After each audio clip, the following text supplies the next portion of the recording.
the next intersection point is something that is lying somewhere relatively far out, like in this point over here.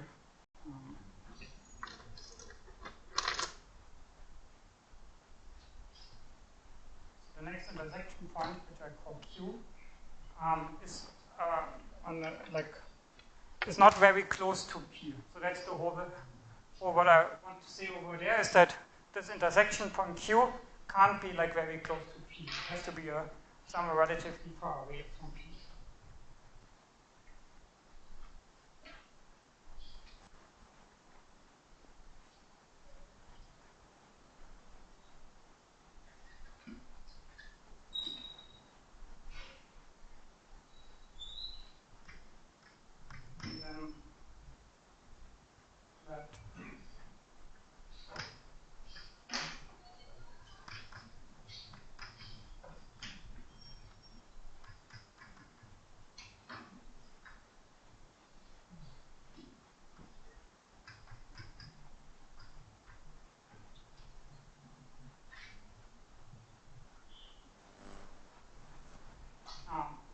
And then we can choose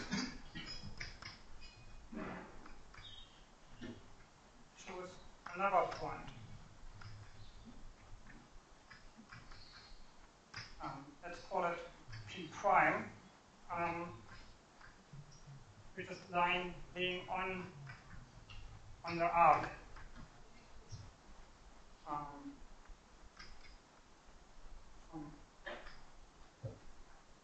From P to Q. So we found that there's another point Q, which is like not like very close to P, and then we choose like a different point, let's say, that is laying between P and Q, and it has to be by this remark here. This one here, there's like some space that we can have, like we can choose something that is not very close to P and like this there. So like say like we can choose maybe the midpoint between these 2 points. So that's another point, P. And now we do the same trick again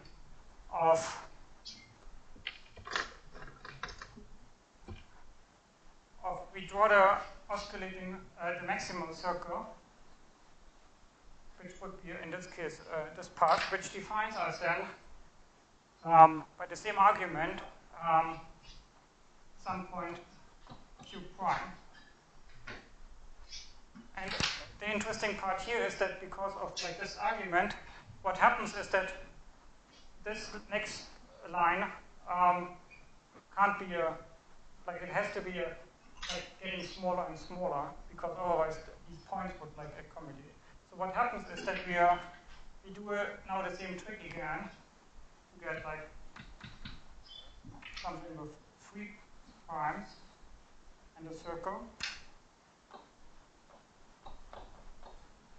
And then at some point, this P and this Q, these points of intersection, they move getting closer and closer. So at some point, here will be Q, and there will be Q. And at some point, P and Q will be the same. So at some point, infinity, let's say that, the P and infinity will be the same as the Q infinity.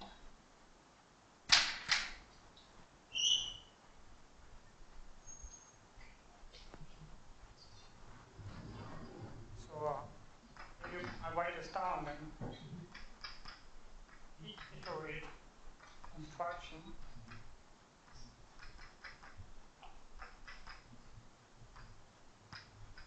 to get a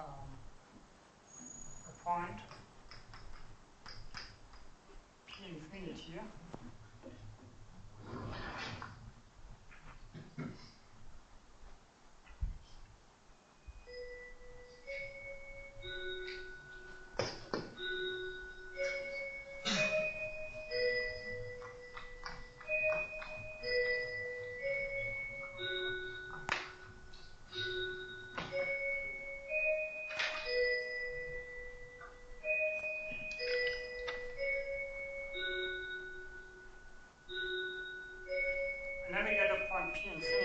then the claim is that the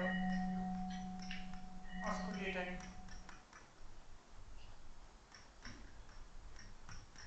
circle of P infinity lies inside of C.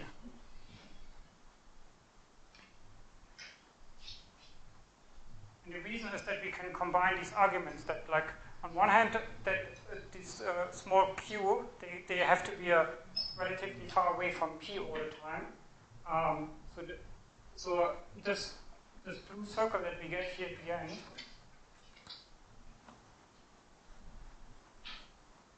this one has to be an oscillating circle.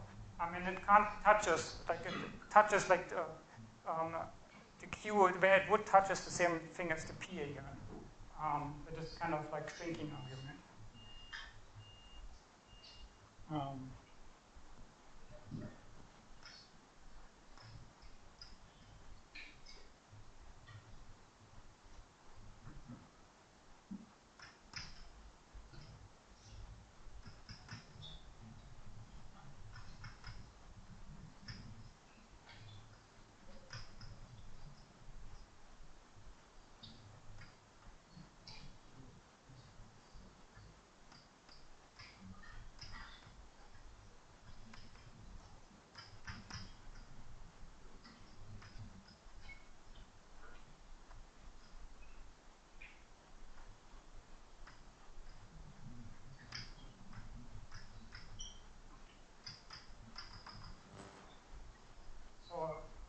Because of these arcs getting smaller and smaller, and like the maximum circle at the limit, they has to touch like each of the arcs, and they're getting smaller. So that means then we get a contradiction between these two things.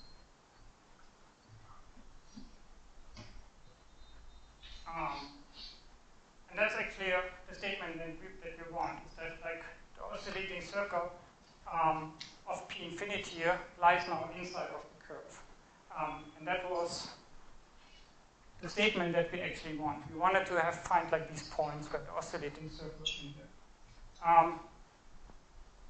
So I think that was like maybe one of the most complex proofs in the whole lecture.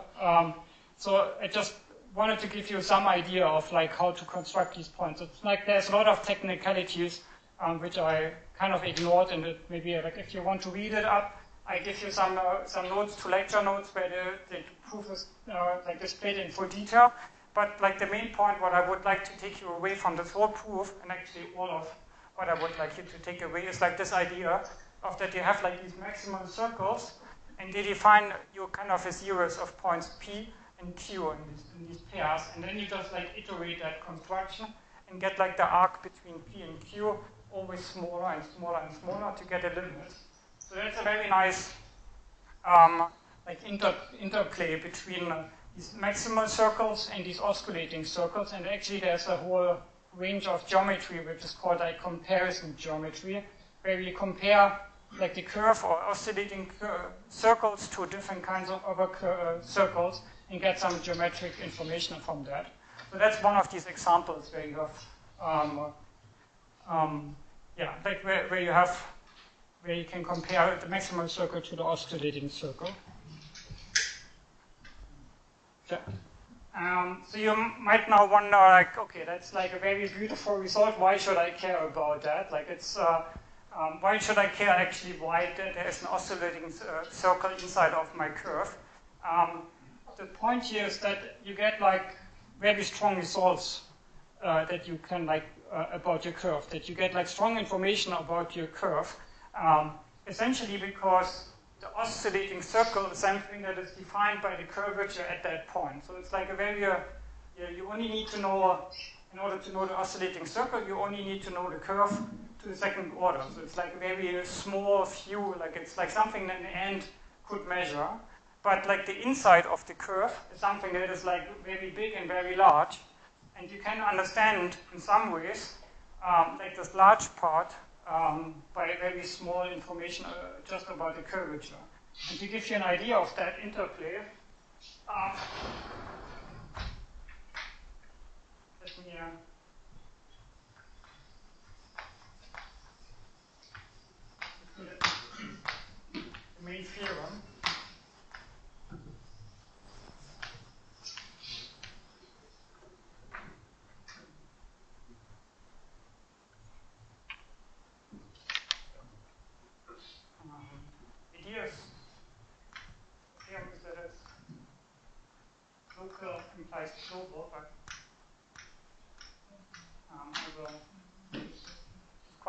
detail. The theorem, which is called the moon in the puddle.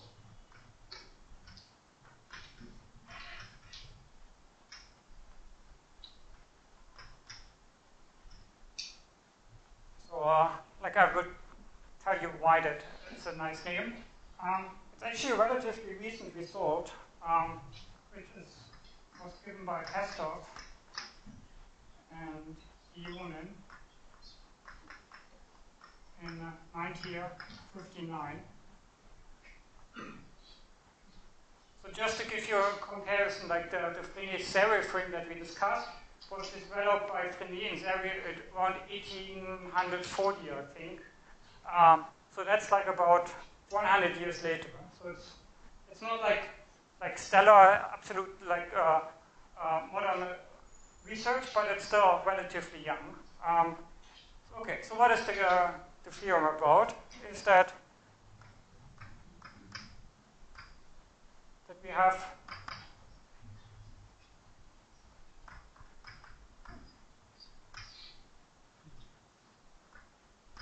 a simple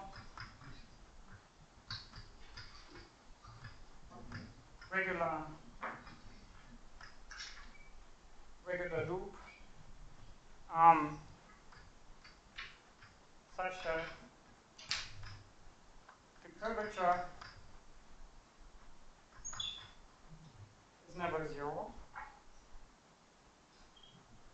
So that's the assumption. So in particular, we have always oscillating circles and stuff like that. And the interesting part here is now that if we can actually bound the curvature by something that is always smaller than 1. So say like we say that the curvature is always relatively small, then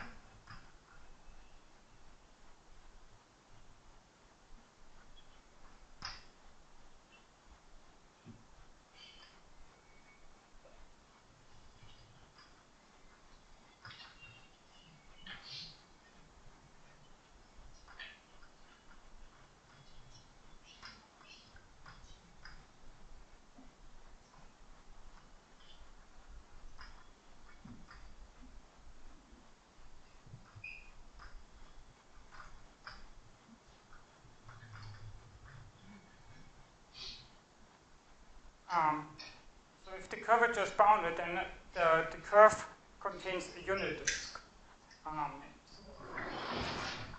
Picture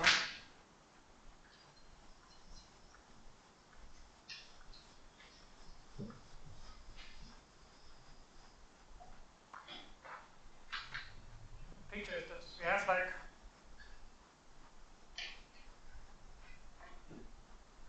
that's our curve. And what the theorem says that if the curvature is relatively small, then what we know is that there's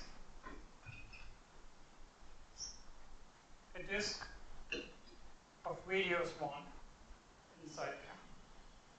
And now I can explain you why it's called moon in the puddle. It's because you can think of this one as like an image of the moon, so just like the moon shining, and the moon is completely contained in the blue thing, which is the puddle.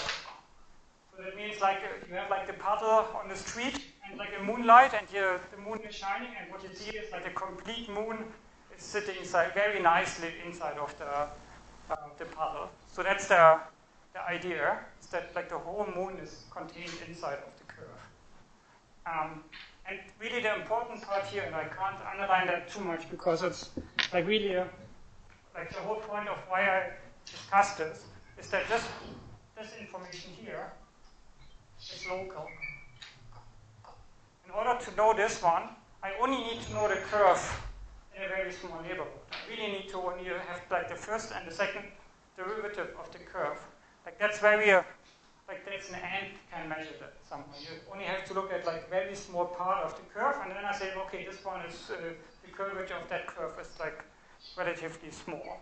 But this statement here, the rest of this part is clearly something where I need to know the whole curve, right? I need to know the whole curve in order to say that there is something like this inside. So this one is really something, some really global information. I really need like the whole curve in order to say that. And that's one of the most powerful results in whole of differential geometry, or like this kind of reasoning.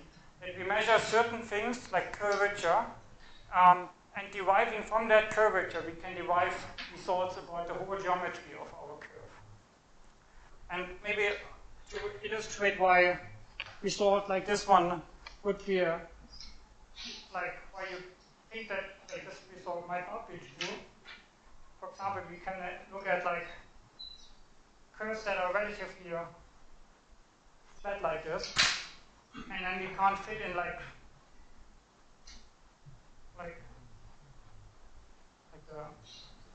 the unit might be too big to fit inside of the curve. So what happens is that at these points here, we have quite a lot of curvature, right? So these points here, they have a lot of curvature. So the assumption is not fulfilled, because here we need like really that like our curvature is bounded by something. So it's relatively small, but here it has like large curvature.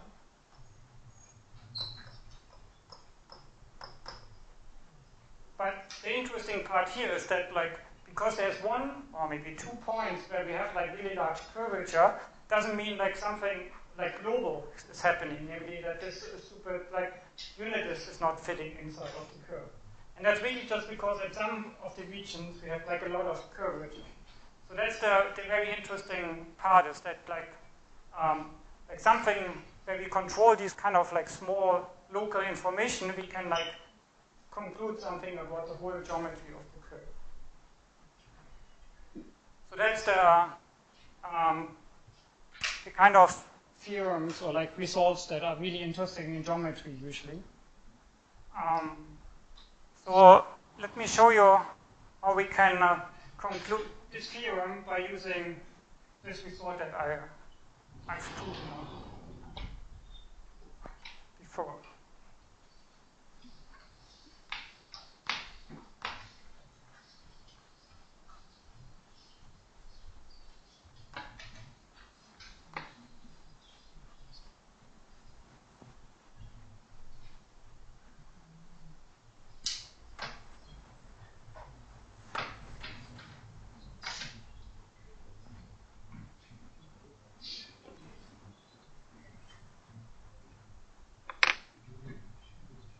Or maybe we'll first take like 50 minutes break, and I'll let you think about the proof on your own.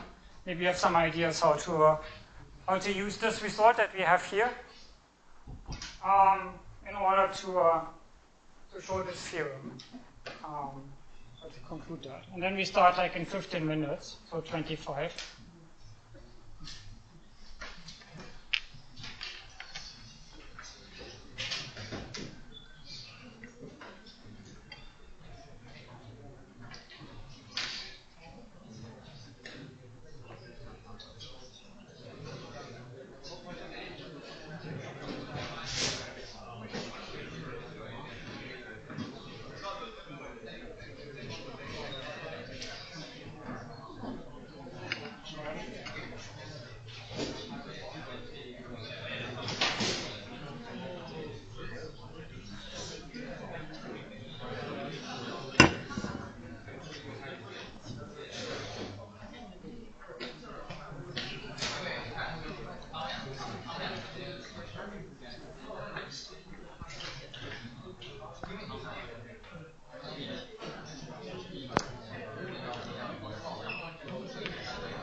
you have a question.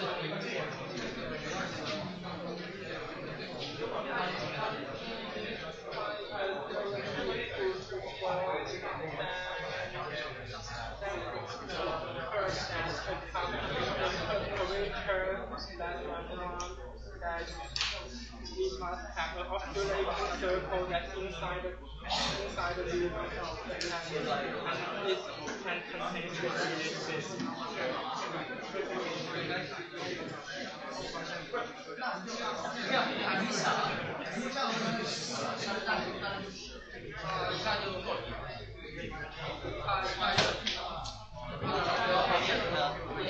If the curve is like this, I think there will be a point.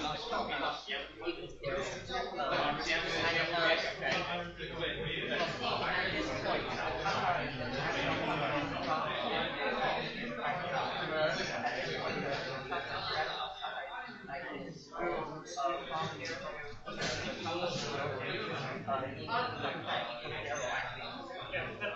That's true, yeah.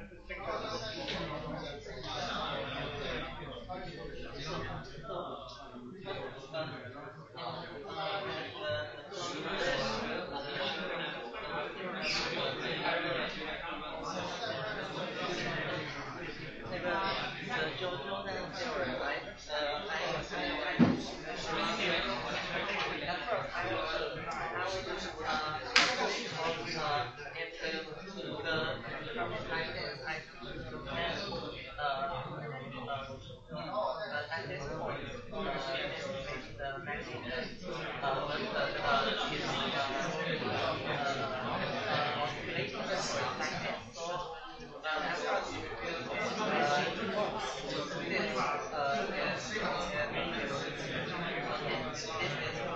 This is what I get from this. Also, if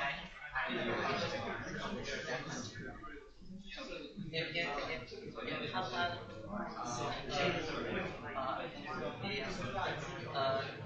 in this term there will be something that there will be Yes, so, the point was, like, you're totally right.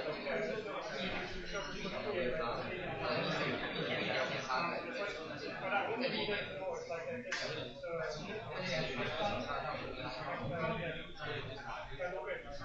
first, and the next point is like really far away. So like,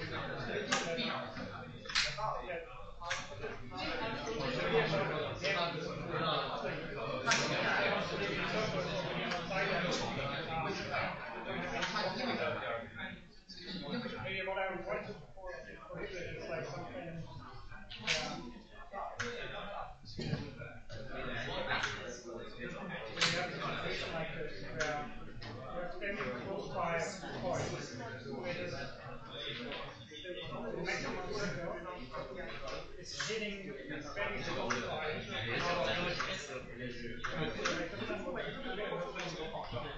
What I would like to prevent is that this Q is like really close. Because then what happens is that I don't get it. But if the circle is over there on the other side, I don't have any problem. Because the circle is like the maximum circle is in this direction, but the opposite is so I don't have like a point where the Q is very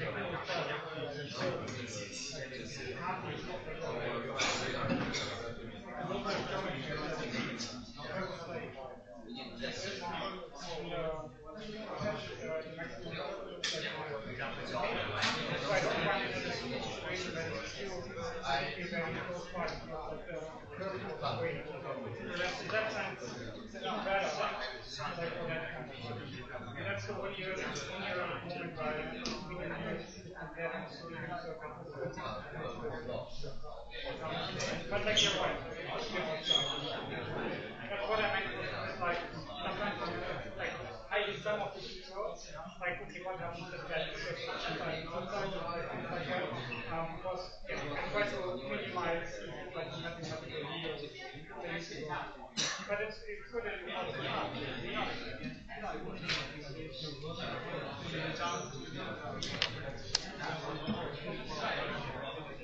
have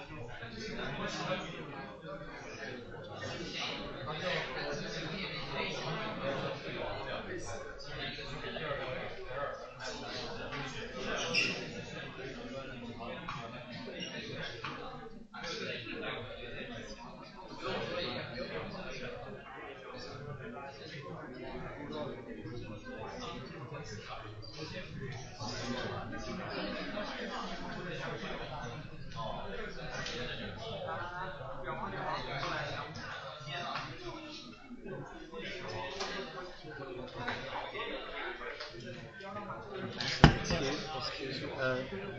I'm not sure about the meaning of this sentence. How does it iterate p?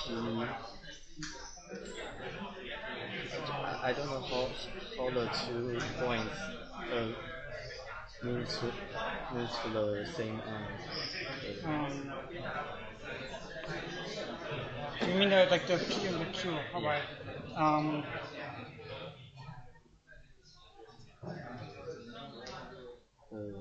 Would you please be more specific? Maybe yes, the P move first or the Q move? So what you do is you first move P, which would be choose like say the middle point of the arc.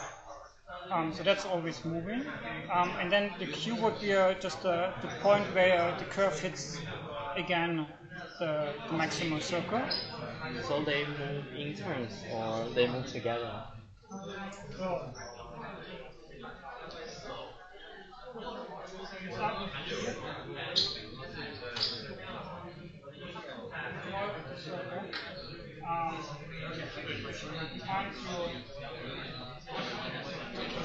Then you choose some arbitrary point in this graph.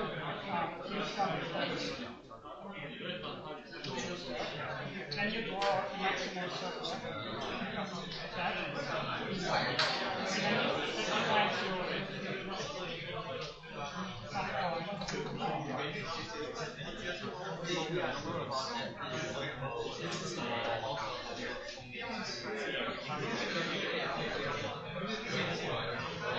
yes, has to intersect the curve in some other point. So that's what we define as maximum. So what you have to prevent from happening is that the curve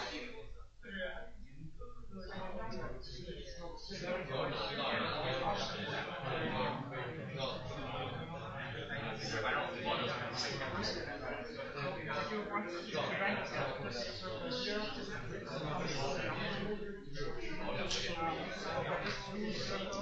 making something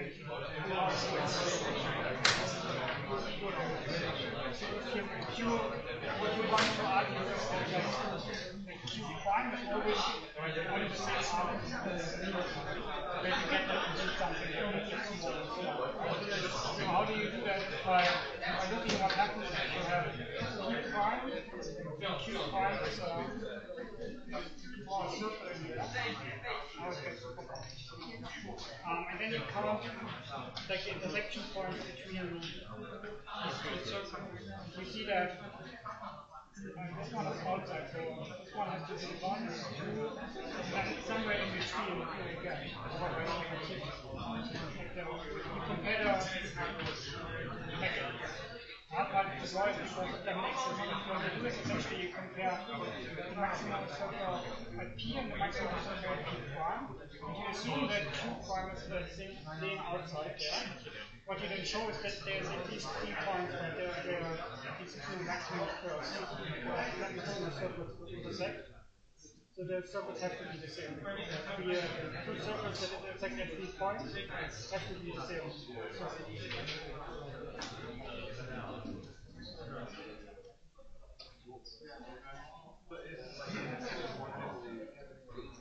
Yes, so that's what I meant with a little bit. Like if you're used to mathematical lectures, then sometimes I'm a little bit ignoring some of the arguments, and it's perfectly fine if you one or more systems come to me and I will happily explain it to you. But I will try sometimes in the lecture not to focus too much on this. So the point again is that you have P, you look at CP, you have prime, you look at CP. If you then assume that like the point where CP prime hits the curve again is outside of this arc, what you then just show is like you count the intersection points between these two.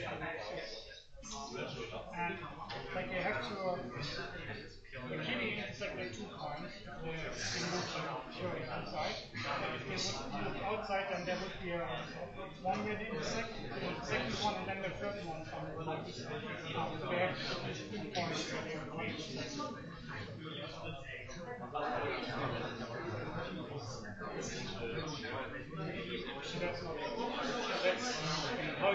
prove that such a point can't exist.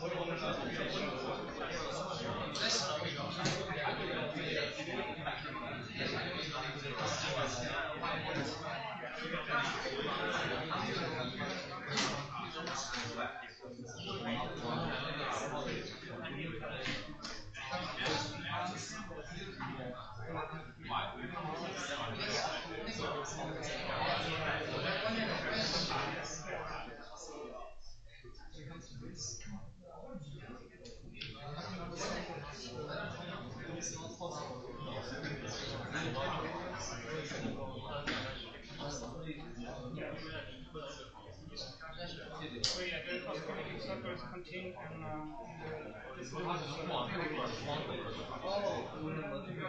It's exactly just like the argument.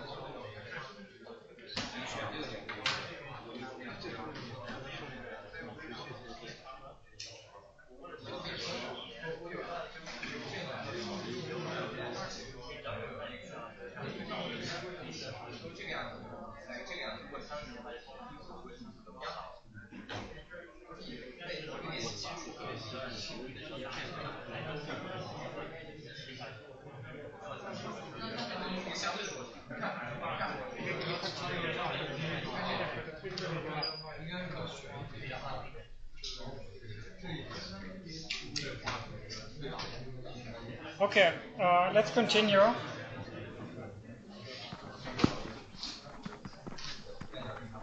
Actually good. Does it help if I switch on like this digital blackboard like I was? No, or I can try it.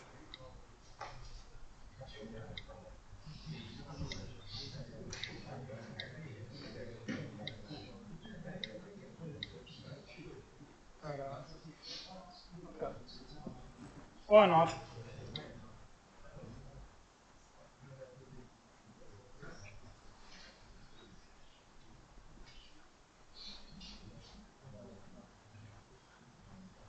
Okay, maybe not.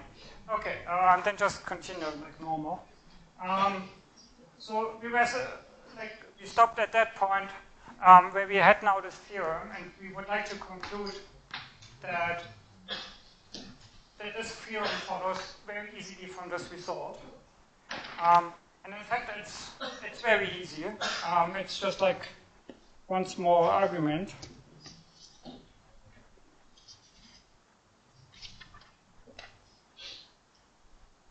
So the proof of this theorem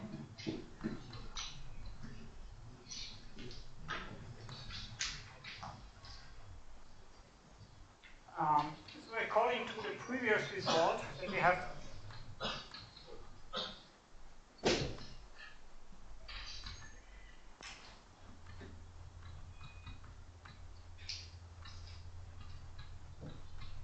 there exists some point t0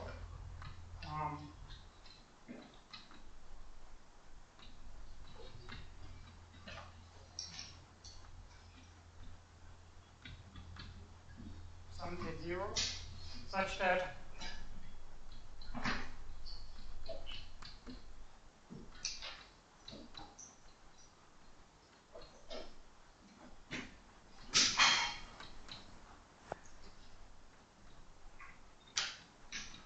the oscillating circle at that point is inside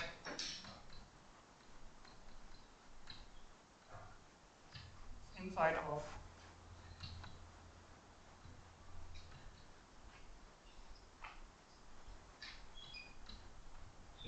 the curve C. So that's just like the statement. So we know that the oscillating circle is inside, but we also know that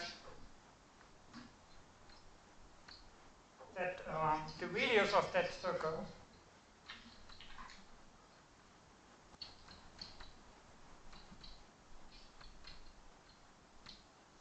is equal to 1 over the curvature at that point, right? That's the radius of the oscillating circle is 1 over the curvature. And what we also know is that this curvature by assumption of the theorem is smaller than 1 or equal to 1. So that means that 1 over something like a small number gives you a big number. So this one is actually bigger than or equal to 1.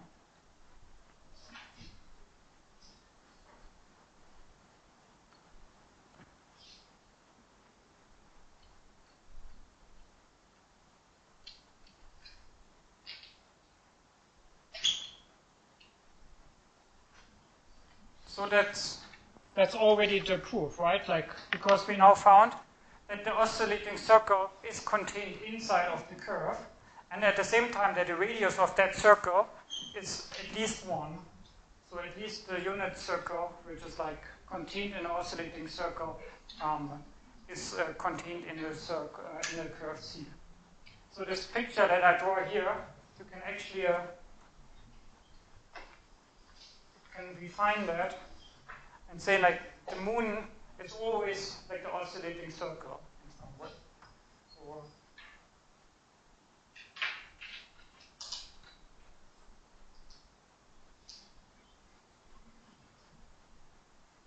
and this one has done radius, which is at least 1. And the moon is always occurring at least as an oscillating circle of some point. So that's the theorem, is that we definitely always have like the moon as an oscillating circle in there. So you see here, actually the main work was like in this proposition or in this intermediate result. Then this one is relatively easier result from that. If you want to think, if you can't sleep tonight and want to think about something interesting, you can think about what is the question if you want like at least two moons in a puddle. So when can you ensure that like you have at least 2 unit disks that not intersect each other? And then you of course need some kind of another requirement that says like that the length of the curve needs to be big enough, at least, for example. So there's some variations of that topic as well. But the really important point, and I want to make that again because it's so important, is that we conclude something, or measuring something local, we conclude something global. And like very fast forward towards the end of the lecture, like in a few weeks, we will see something like that also happening for surfaces, where we measure like the curvature of our surface. That is like something that we define and where we study in much detail.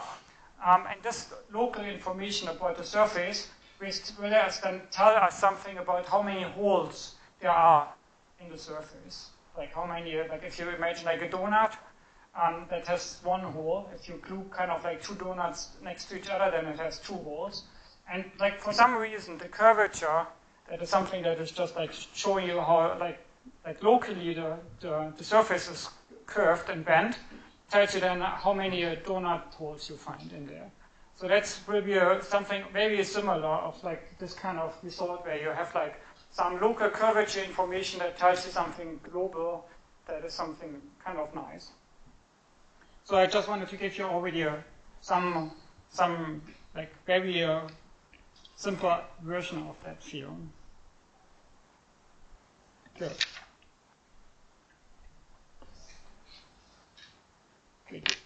Another thing that is like in between, or like usually also connected both to the global and to the local results, is something that is the winding number.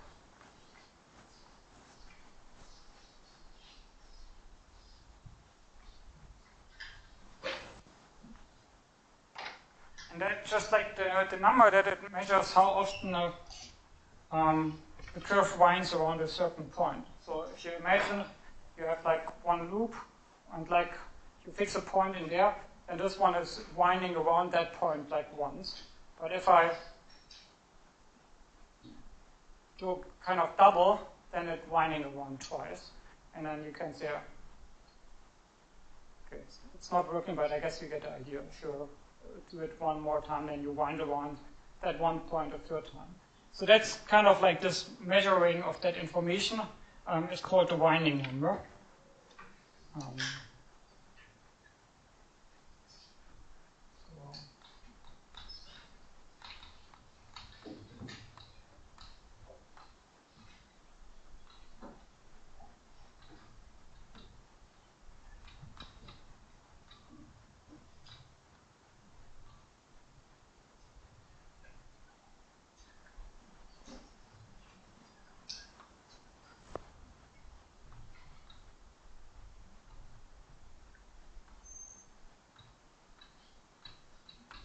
We need like a loop and some point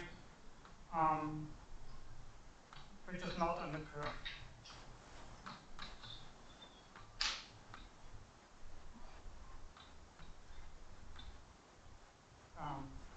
And then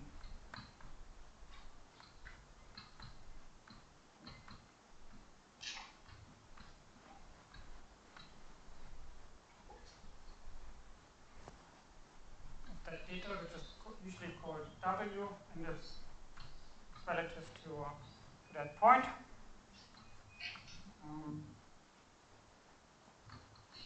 Is the number of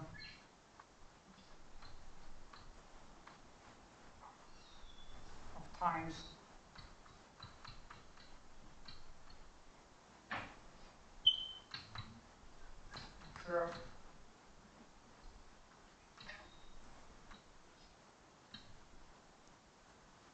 goes counterclockwise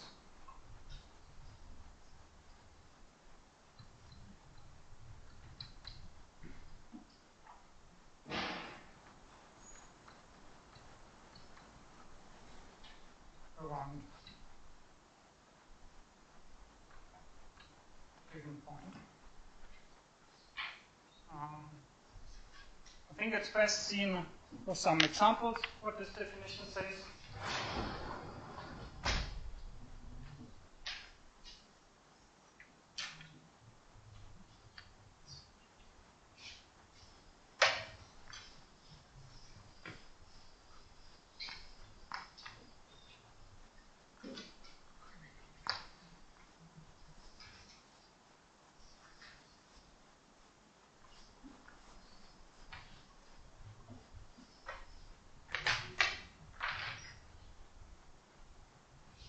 So the easiest example would be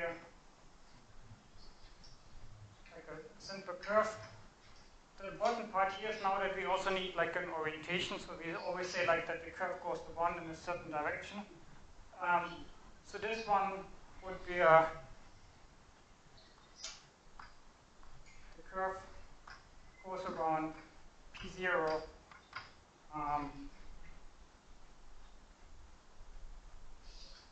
exactly once.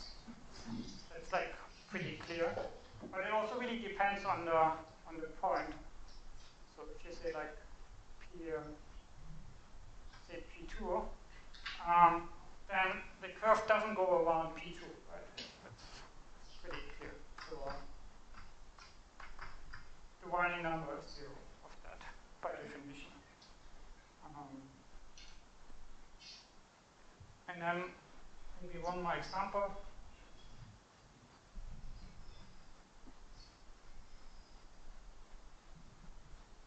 If we have a curve that goes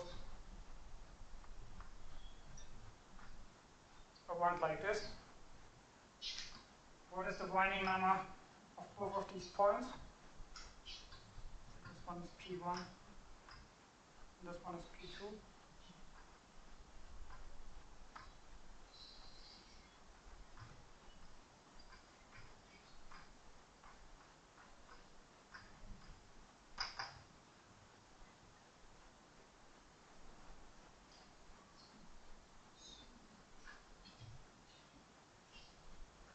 So how often does it go around P1?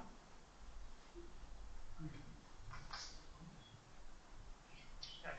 So it goes around twice, right? Like it's like one, actually once, right?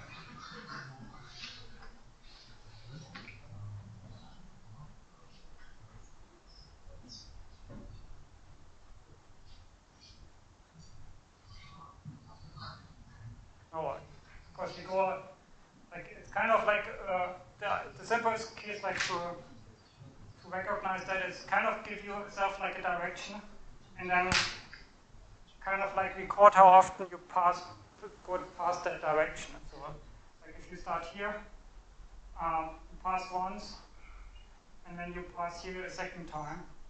So this winding number. But the winding number of that second point you go around essentially only once. So the winding number here is 1. So I hope I didn't confuse you too much, but yeah. So like the important part here is that the winding number depends on the point.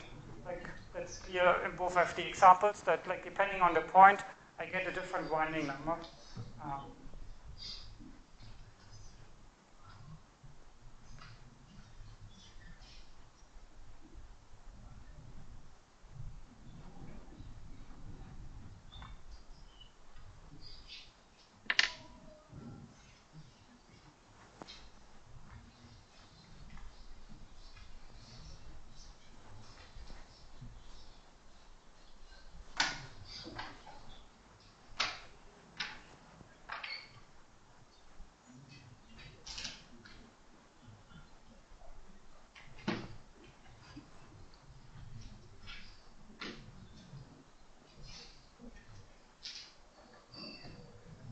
And for these ones which are like interested a little bit in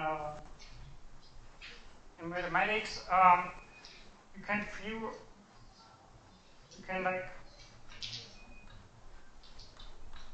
think of the curve defines a certain map.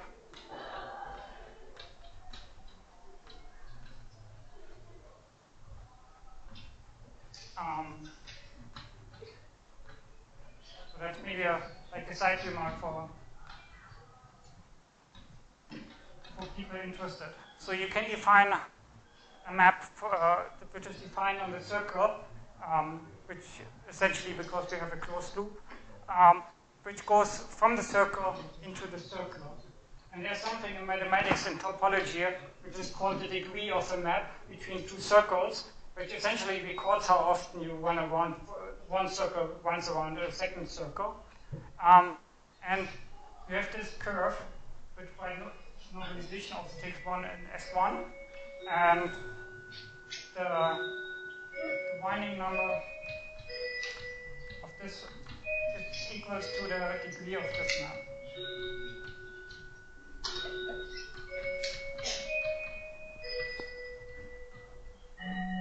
So if you don't know what the degree is, just ignore that side remark.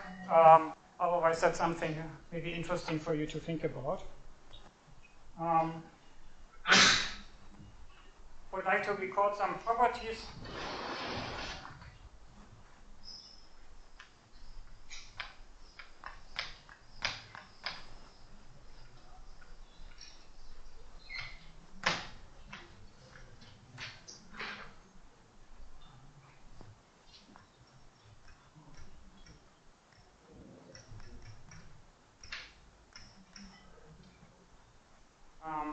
So the first part is that the winding number depends on the point.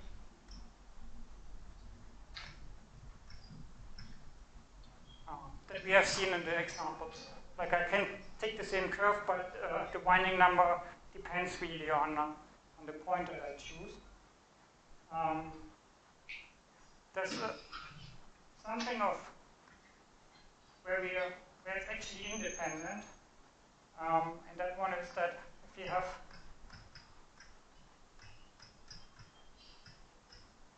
if you can vary like the point slightly. So if you choose some other point,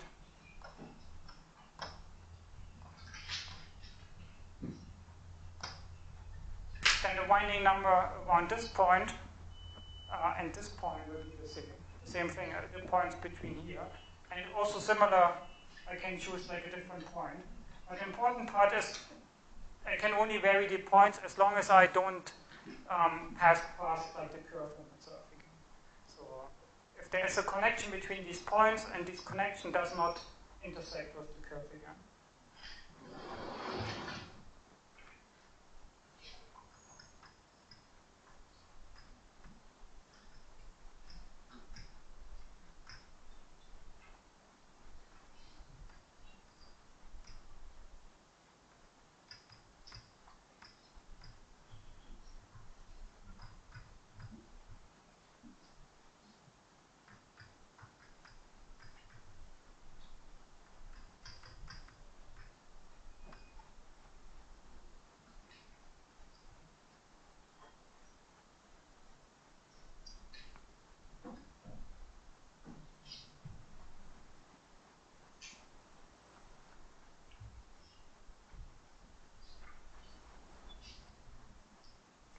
And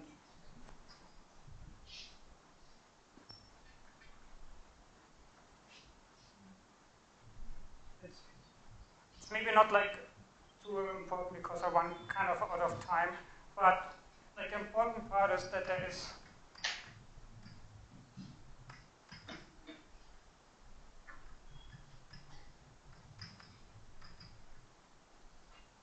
is like a formula of that form is where we calculate the number of this number how often the curve winds around as an integral over time of something, and that something is related to the curvature, but it's not so important. Like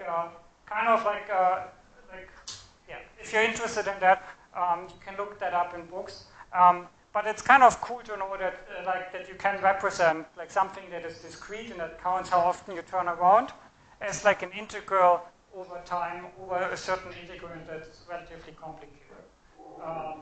But I just wanted to show you that there's a formula like that if you're interested.